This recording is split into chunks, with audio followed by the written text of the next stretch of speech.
Rolling, heat, camera action. Phoebe Barnard, great to have you on the show.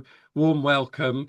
Global change scientist, futurist, filmmaker, and producer, Fulbright scholar from the University of Washington in the west of the US, via Grenoble, in Ireland, heading towards the UK, founder of many leading NGOs. A great experience of the big international stuff and the small stuff that makes us tick. So it's lovely to have you on the show, Phoebe. Warm welcome.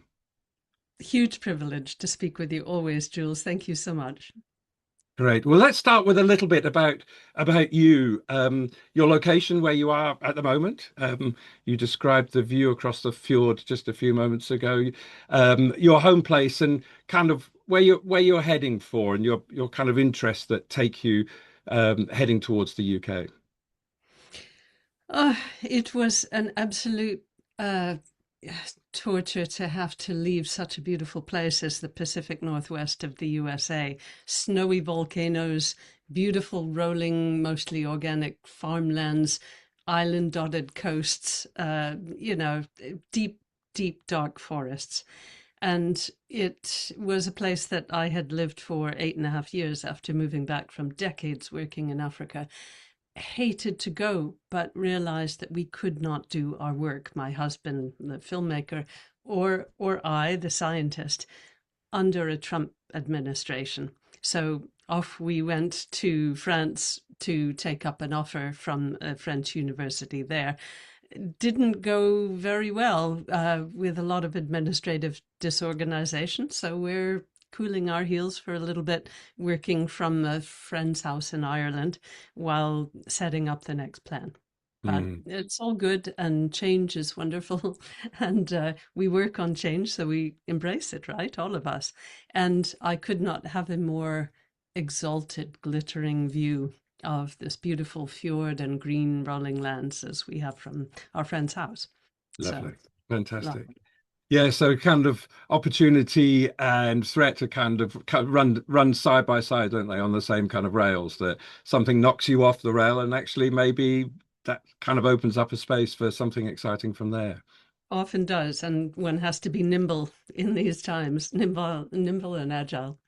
Great. Well, could we start with the international stuff? You've been involved in a lot of international discussions and negotiations, creation of kind of common viewpoints and protocols, and a whole range of other things over many years. A UN negotiator for the Convention on Biodiversity, one of the leads for the Millennium Ecosystem Assessment. I was involved from the UK end, and also for the UK's National Ecosystem Assessment.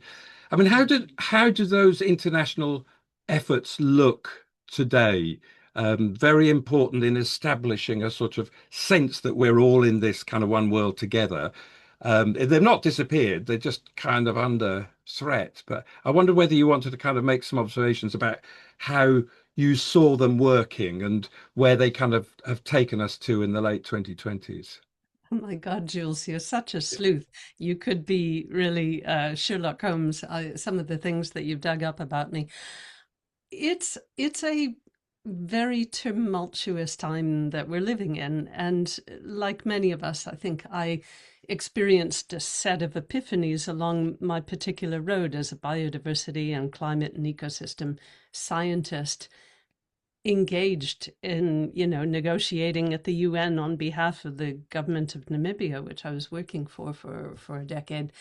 Um, the Convention on Biological Diversity, the Climate Change Convention, all of the Rio conventions were set up by great visionaries who I've had the privilege to work with, and we would be mercifully uh, mercilessly, I guess, more appropriately, in a bad state without them. But I realized as one of my first epiphanies that events really were overtaking us, that the systems and and particularly the economic system that we were all living in created a essentially very Sisyphean task for all of us. It's hard enough to work on conservation and, to reduce extinction, reduce climate destabilization. Um, at the best of times without autocracy, without AI, without disinformation and ideologies.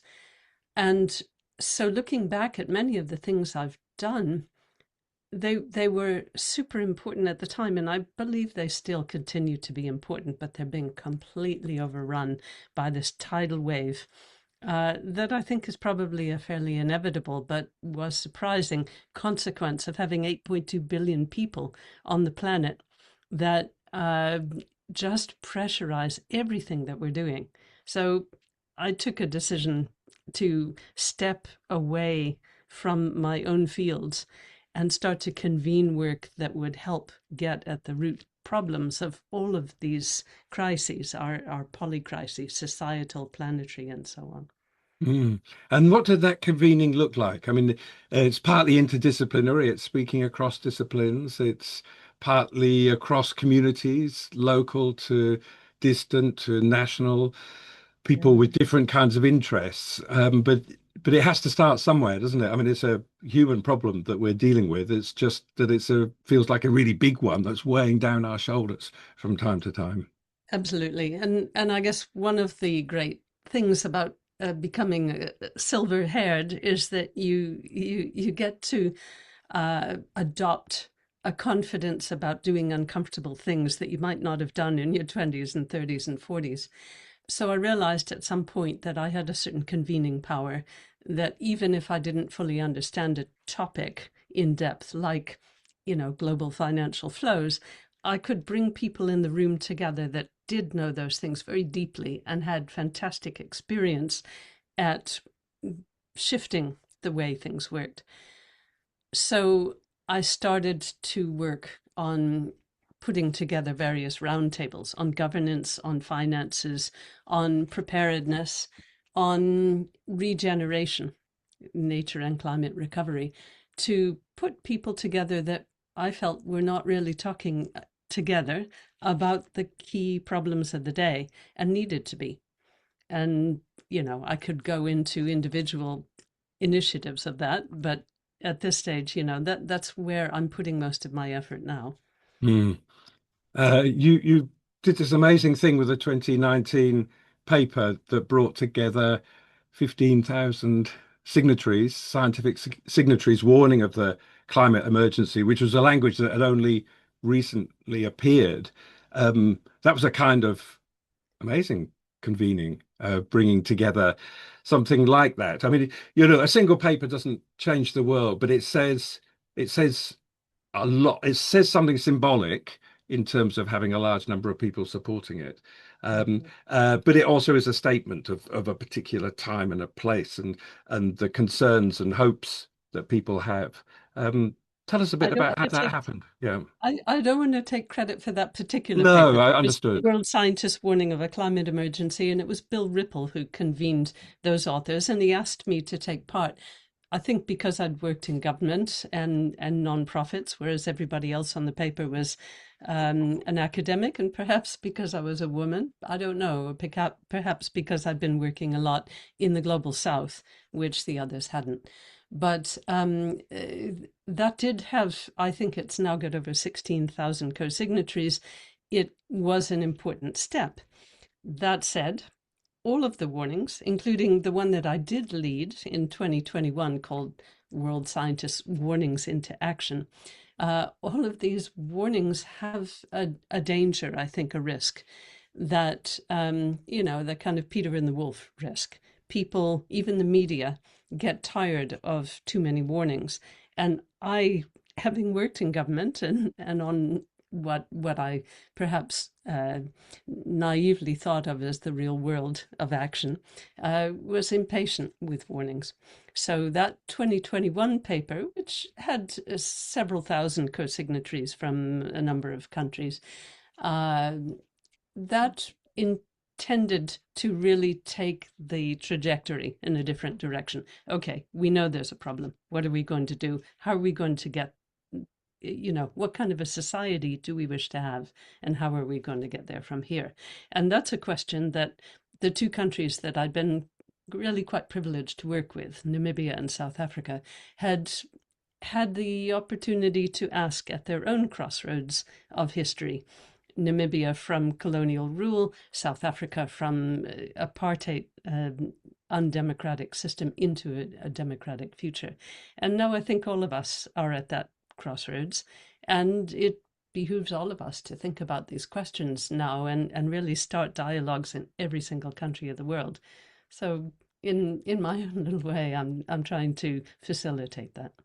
Yes. Well, great. This thing about the, as you say, the kind of uh, people, systems, institutions, policymakers, public, if they get tired of the warnings, if there's not something that kind of quickly fills the space saying, okay, that's kind of the bad stuff, but this is what you can do about it. We have to kind of elide very quickly into the action and the sense of agency. It strikes me, if people don't feel they can do something, well, they're not going to do something. And somehow we have to open up that kind of space. I mean, what thoughts did you have on that? Sometimes you provide people with institutions, mechanisms, join this group, do this thing, help with this thing in your local community. They will all add up over time. There's that phrase, the next best thing is a lot of things. And maybe that's kind of part of the sort of story in this. But that can also feel as though it's not quite as powerful and strong as yet another story of avalanches or melting glaciers or sea level rise or the worst storm on record or and so forth, which we are facing every single season, just about, it seems. Yeah, yeah, yeah. And those headlines still have power, but they are also paralyzing for many people. And I feel that the worst state of humanity that, we risk right now is a sense of nihilism, particularly in certain age groups. There's a pretty common narrative. Well, we're screwed. Let's have a party and enjoy life while we can. Phenomenally human supremacist, self centered, completely Western and appalling in its state of mind. I know many of us, and certainly I'm among them, are in a stage of deep learning with indigenous wisdom and the lessons from civilizations that are ancient. You have looked into that very, very deeply and been an inspiration to me. But the we are a flash in the pan civilization, and we are phenomenally self-centered, and yet the nihilist or fatalist narrative is really crippling us. So being able to push people away from warnings into how do we prepare, how do we meet the future, and what are the things that we need to do regardless of these ideologically driven debates and denialism that are happening around us? What do we need to do? The the meeting that I've just come out of looked at, what are the preparedness issues that are no regrets, if you like. We need to insulate our houses, regardless of whether it's getting hotter or we're heading with the amok into a new ice age. We need to insulate our houses. That's a no regrets strategy that everyone should be following and governments should be facilitating. But there's also the kind of preparedness that we need in a state of the worst possible, the worst case scenarios. It would be prudent to do this and this and this. And whatever happens, we need to build community and help people plug into that to build their empowerment and agency. So that's very much been a theme of my scientific work, my policy work, and my film work. Mm. Well, that's a good link to the next thing, really, because I was in the light of that, it strikes me that we need to say a bit about what good looks like. You know, where might we head towards? And it might be a many different places. It probably is. It's probably lots of paths in lots of different directions. But establishing the values and the examples and the kind of paths towards that sort of hope. Um, we can speculate, but we can also look at where people have been doing stuff that's really interesting already. So that brings me to the Climate Restorers, to the film that you and John have been making. The four films, um, stories, gorgeous stories of positive change, about nature-based carbon removal. It's kind of one of the lines that you've used there, tying together the nature recovery with the climate recovery. Tell us a bit about the Climate Restorers. Great title. It's nice. Yeah, Well, there you have the sunshine in Ireland already. Look at it. I do. I shouldn't have said that it was a a glum, dreary day because now it's becoming intolerably sunny. But I'm sure it will pass in a minute, as it always does. I do think that this balance between grim reality of our predicament and the options that are still open to us that we need to be working on with focus, with steely determination, at scale, at speed, very much includes stabilization of the climate, of our planet, and of the societies that are responding to the destabilization and the population and consumption pressure of ecological overshoot that we've wrought on our own species and the biosphere. So these four films that my filmmaker husband John Bowie and I have just done in 2025 was a series called The Climate Restorers that intended to look at not only what's necessary to stabilize the climate, what are people working on, what might work at scale and at speed, and what might not, is a response to my feeling that we are in an age of great innovation. And you mentioned the Millennium Ecosystem Assessment. And of the scenarios that we put out in the Millennium Assessment, you may remember that one was called Adapting Mosaic.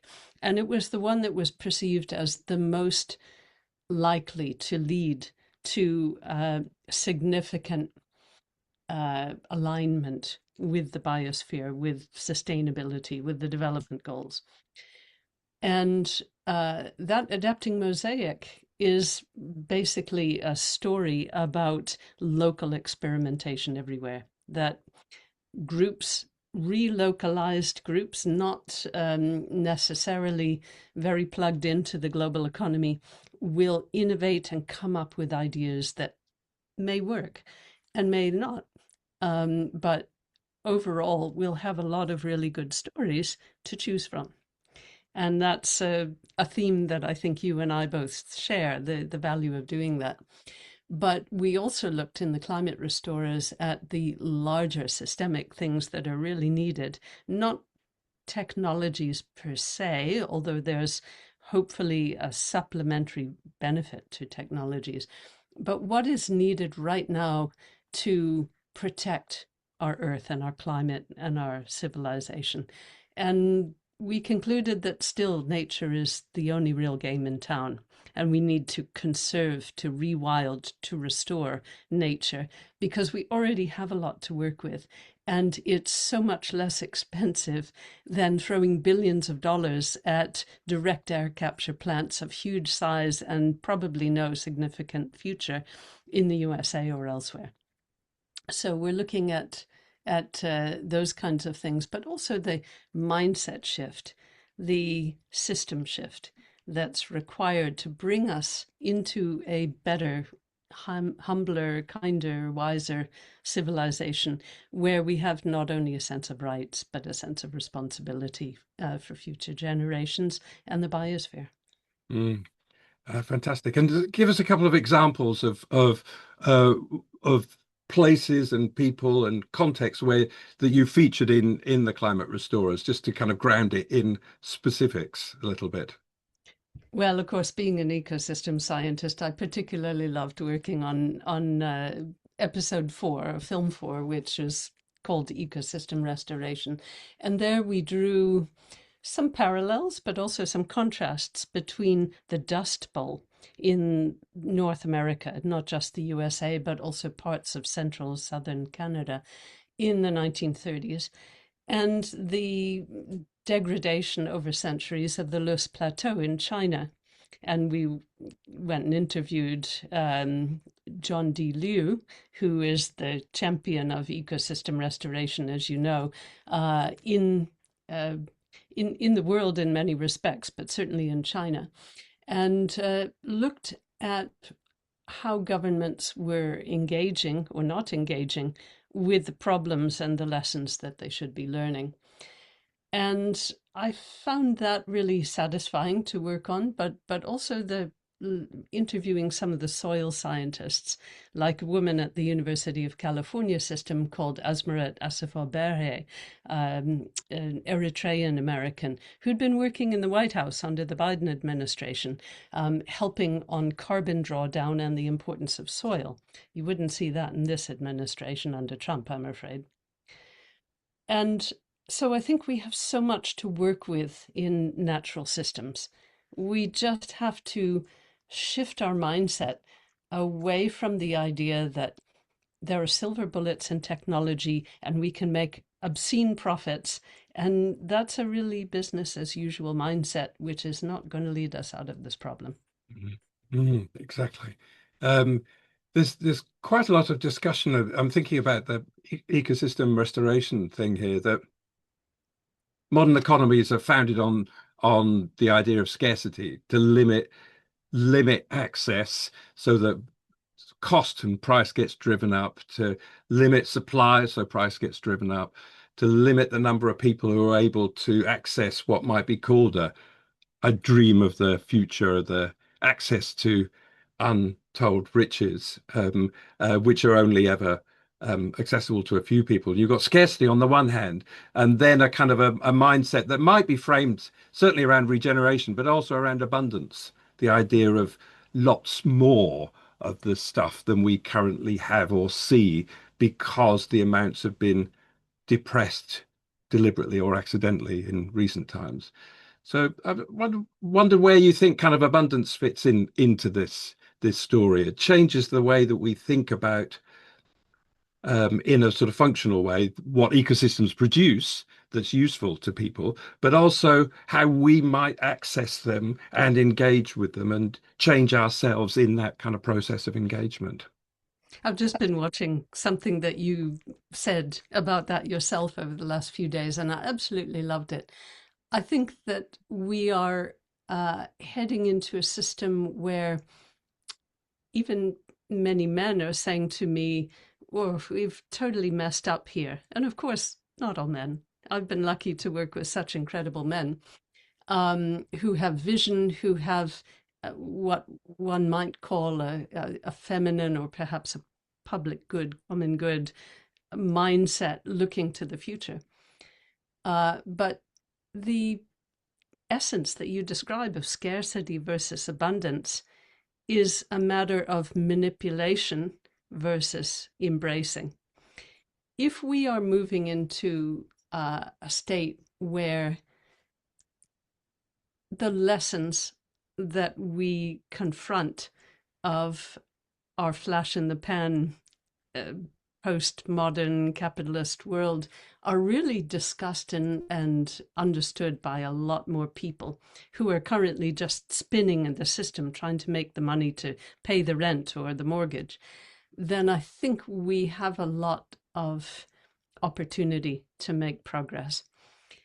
Indigenous mindsets, of course, tend to, they're variable, but they tend to look 7 or more generations into the future and also 7 generations into the past for insights about the responsibility and care and stewardship with which one needs to treat everything in life, our relationships, our planet, our food resources. In fact, the phrase resources, of course, is often very much a Western construct. So I do feel that we are moving into perhaps a more feminine or ancient influenced world, and it's not going to be universal. You know, we have powerful opposing forces right now, obviously. We have the tidal wave of fascism and the military industrial complex wreaking havoc on the world right now this week. And yet, this is where the power of innovation persists. And the cynical might say, well, the militarily strong will just destroy and steal the food from the feminine and embracing. And that's happened for millennia in society. It won't stop. But I do think that this civilization has been such a cautionary tale. Yeah. It really has. Yes. Yes. And the wonderful book, The Dawn of Everything by David Graeber and David Wengrow, that came out a few years ago, Yeah. showed that to use the phrase civilization as a description of kind of human organization and a way of kind of looking at cultures across place and time, is that these are down to choice. There's kind of in the end nothing inevitable. That if we have the agency, if we can create the kind of the sense of well, it's in our hands actually. Even when things are looking kind of pretty difficult, Mm. in the way that you've described these kind of countervailing forces that are on the increase. Um, well, then those choices might lead to a rebuilding, restoration, a change in a completely different kind of direction. Um, and I guess that's where the kind of hope springs from. The burning heart of the story, the burning sun of the story comes from that place, I think, a little bit. I think a lot of us have a fire in our belly that is driven by anger and frustration and needs to convert to a flow, like you, I think, perhaps. I increasingly think of the power of the earth elements, the fire and water and earth and air. And uh, water is often um, a very feminine kind of substance, allowing things to flow. And ironically, in some Namibian languages, it's rivers that are masculine in their names and mountains that are feminine. But I kind of see it in an opposite way a lot Mm, of the time. mm, mm. Very interesting. Let's come to a few kind of quick fire things to kind of wrap the conversation up a bit. We should say something about your dog, who has been just so well behaved. Let's have a name because he or she has just done such a it's taken the starring role, really, I think. Yeah, he's called Whidbey, and he came with us from the US, where I wanted to talk to a friend and have one of the puppies of his dog that was coming out to keep our other dog who had come with us from South Africa. Very same color scheme, but this one has short, stumpy legs, and the other one is a tall, bigger girl. Keep her company. But yeah, he tends to sit up on my lap, particularly when I'm in a meditation session with my Zen teacher. I don't have a formal religion, but I'm very influenced by Zen and by a number of other faith traditions that I feel have power at this moment, at this crossroads of history. And I don't know whether Whidbey can sort of pick up a nicer energy when I'm sitting like this, but he often likes to come and just be part of be part of the chi.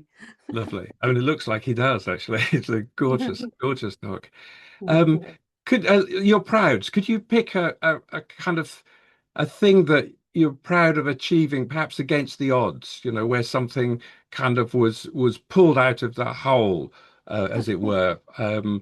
Something. Yeah. How? I mean, it can be framed. These words are just words, but there's something that you kind of feel that was a good thing. Yeah. I'm not a personally ambitious person, but I do have a sense of satisfaction about something that we did in Southern Africa called biodiversity early warning systems, where we brought together, and it was kind of against odds of male egos and of funding constraints and so on, a bunch of people to help generate data for planning and policy and management and research at multiple scales, from subcontinental in Africa down to municipality and ranchers and farmers own patches of land. And biodiversity early warning systems consisted of a bunch of projects like bird atlasing and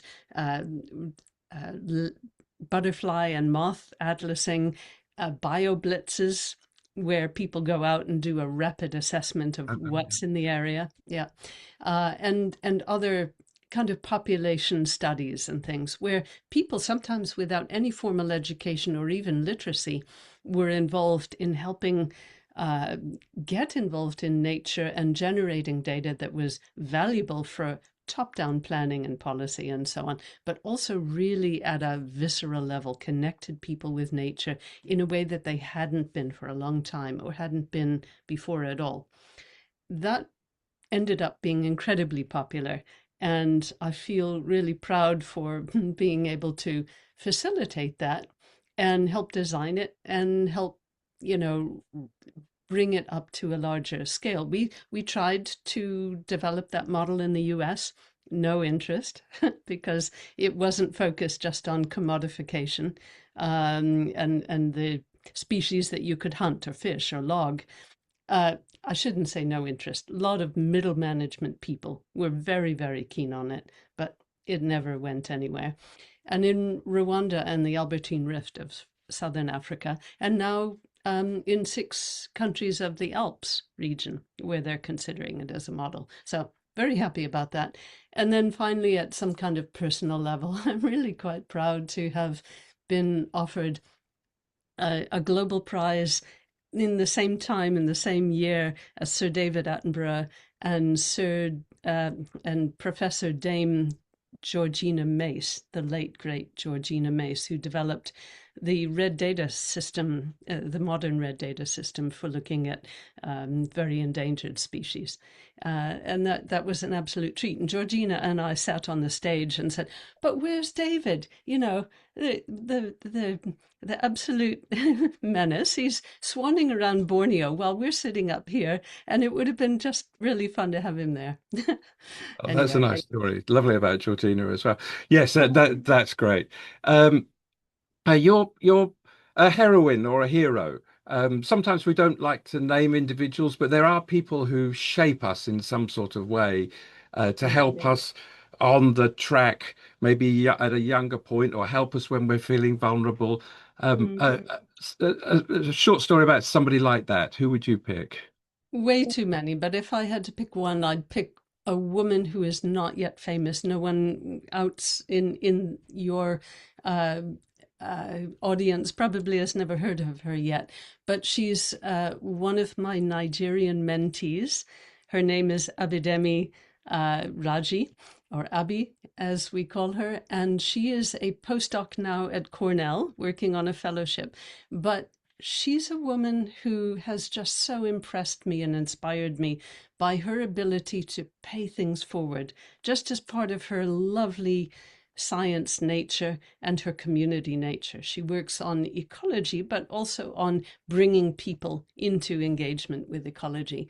And she gives out micro grants to other young people so that they can get their qualifications exams paid for and things like that. And I think that heroism is a kind of community thing that needs to be embraced at the small and inspiring levels that it happens. Yeah, that's lovely. Well, I was born in Nigeria and grew up in the north of Nigeria, so I'd like to have a story about a I can Nigerian see hero, that. heroine. That's great. Yeah, and my husband was also living as a small child in Lagos for 3 or 4 years, so Ah, really all right. nice. Okay, Yeah, great. yeah. Lovely. A key book or cultural item of yours to recommend, something that of yours, and then we'll take one of someone else. Yeah. Well, that's where I was going to mention the Climate Restorers and the Climate Repair Cafe, which John and I are working on now. And that is Mm. a news magazine short format version with a lot of new stuff that we're working on that we hope will help change the global conversation about taking agency and ownership over our future and the stabilization of our climate. And he's also now in Ukraine working on something called Climate in a Time of Conflict, which embraces the things that we are all seeing in the world. And so I'm helping him with that, but that's mainly his Fantastic. creation. So is that available, the Climate Repair Cafe stuff, Not or is yet. that? We're Yep. we're just working on it now. We've got the first 10 episodes that we're hoping have just been sponsored by a foundation, and that will be the first episodes will be coming out in Earth Week this year. Oh, excellent. Well, we'll put a note to that in the show notes for this as well. A book to recommend. Oh, you know, every One year. out of hundreds. Yeah, yeah, yeah. This is not a new book anymore, but every year in the spring and the autumn, because of the turn of the seasons, I go and again listen to it on audiobook. And it's Robin Wall Kimmerer's Braiding Sweetgrass. So many important lessons for our humanity from her. And I feel that as someone is really interested in phenology, the change of the life cycles with land use change and climate, I so appreciate the way she marks the seasons and uses that to teach us about plants and the lessons of nature. Yeah, she's a gorgeous writer, isn't she? With this kind of beautiful content and beautiful writing, which is so nice to Mm. have together, isn't it? One top action. What should people listening, what could they do right away? What would you recommend? It seems trite, but recognize that you're not alone, that everybody else around you often shares the same anxieties and fears and has compatible skills with yours. Go out and connect with organizations. And because I've just been sitting with the Climate Majority Project and love what they're doing, I would say if you're in the UK, connect with the Climate Majority Project, but share your skills, your time. If you've got money, your money, and become part of something bigger, because community is the way to navigate these crossroads of humanity. Lovely. That's great. Thank you so much, Phoebe Barnard. That's great. I realized that the moment I mentioned we started talking about your dog, Wibby, he headed off from the camera. He was obviously kind of didn't Still want to here. didn't Yeah, want to be on show he, anymore. Oh, there he's he is. in that just sleeping. So Lovely. That's yeah. great. Phoebe, thank you. Thank you very much indeed. It's been lovely to hear from you. And yes, let's take that into action. Listen to others, work with others, do take small steps, see how that goes from there. Our species is fundamentally collaborative as well as competitive. We can choose to be one more than the other if we need to be. Very good. Thank you very much indeed. Well said. Thank you, Phoebe. Thank you so much, Jules.